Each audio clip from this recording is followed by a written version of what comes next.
a inutilidade de ser, e a frustração também, né? A inutilidade e a frustração de ser um assessor de alguém extremamente prepotente, extremamente arrogante e que tem a mais absoluta certeza de que sabe tudo, de que é capaz de fazer qualquer coisa. Não existe nada mais frustrante, mais irritante do que essa posição. Gente, sinceramente, eu não tenho inveja nem de quem ganha 30, 40, 50 mil reais por mês para fazer esse tipo de função. É lógico que muitas vezes o salário paga, né? Compensa, sei lá se compensa, mas paga, né? Sustenta você de uma forma que você possa viver bem. Mas na hora em que você para e pensa na sua função, na sua posição, no desgaste que a sua imagem está tendo, não só como profissional, mas também como ser humano, aí eu acho muito impressionante. Antes de entrar no assunto propriamente dito, como sempre, eu vou ter que pedir a vocês se inscrevam no canal e, no final do vídeo, bota o seu gostei, não gostei, faz parte da brincadeira. Nos comentários, me diz qual é a sua experiência a respeito disso que eu estou falando, tá?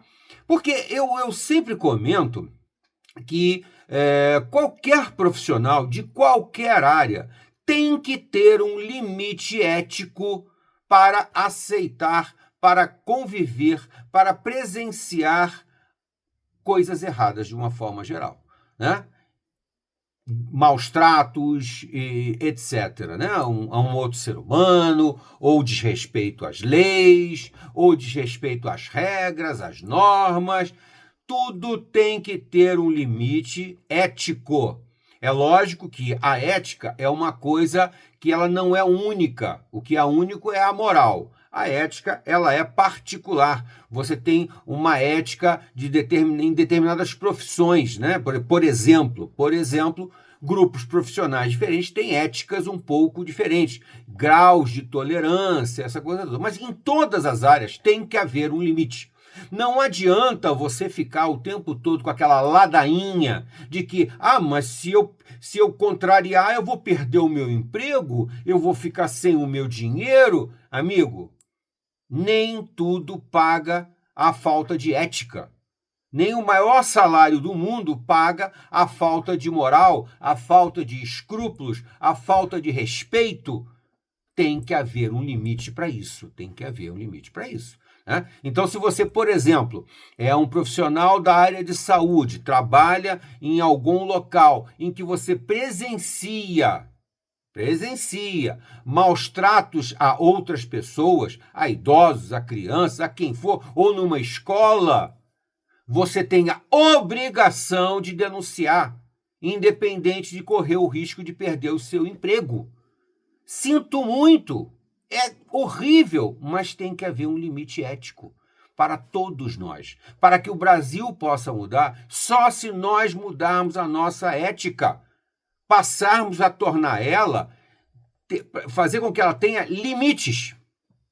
E o principal dos limites é esse, o limite do respeito.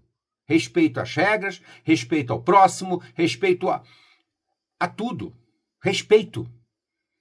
E eu estou fazendo esse panorama um pouco maior aqui, mas, logicamente, quando eu iniciei o meu vídeo, eu estava falando dos assessores do ministro Alexandre de Moraes, né? Alexandre de Moraes, meu Deus, é um caso a ser estudado por diversas áreas da ciência. Uma delas é a psicologia. Porque eu tenho a mais absoluta certeza, mas a mais absoluta, que ele tem muitos assessores, e muitos deles pessoas competentes, talentosas, tá? Com muita noção de várias coisas, né? Profissionais de áreas diferentes, não só do direito, logicamente, provavelmente os principais assessores de um ministro do Supremo Tribunal Federal são profissionais do direito, né? E ele tem condição de pagar os melhores do Brasil.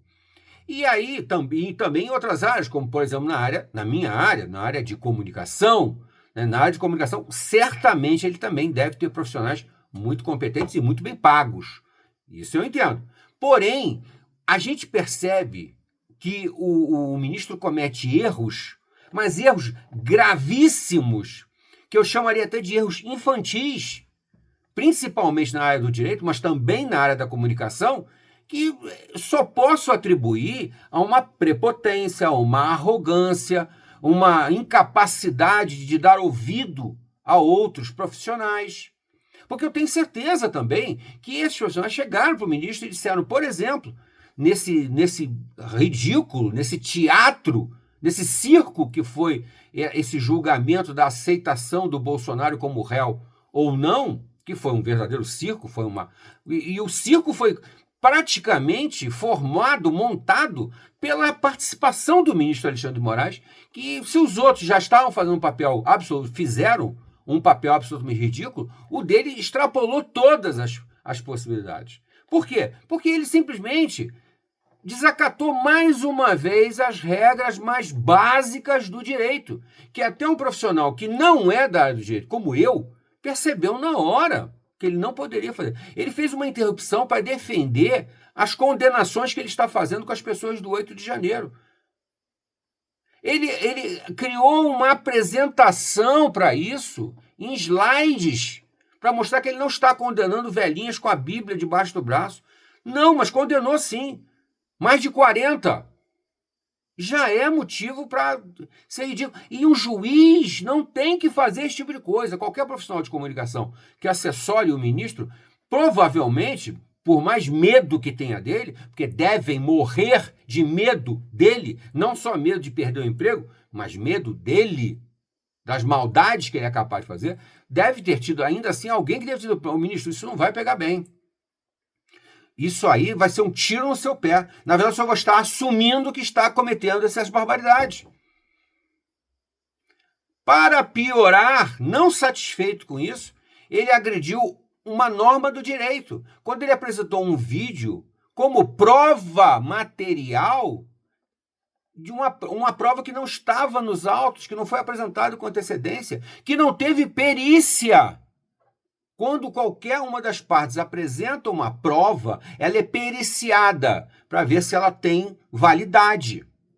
Ele apresentou um vídeo que é uma montagem, que dá para desconfiar até se todas aquelas imagens são do 8 de janeiro. Eu desconfiei. Será que as imagens são todas do 8 de janeiro? Uma altamente editada. Realmente um absurdo. E eu tenho certeza que algum assessor dele, que pode ser até um estagiário de direito, diria para ele, ministro, o senhor não pode apresentar provas. O senhor é um juiz. Quem apresenta a prova são as partes. É o Ministério Público, o Procurador da República, a Procuradoria, a PGR, ou então a Defesa, de qualquer caso. É assim que funciona a justiça. Então, mais uma vez, a prepotência e a arrogância do Alexandre de Moraes não permite que mais ninguém fale para ele. Só ele sabe, só ele pensa, só ele decide, exatamente como ele age no resto.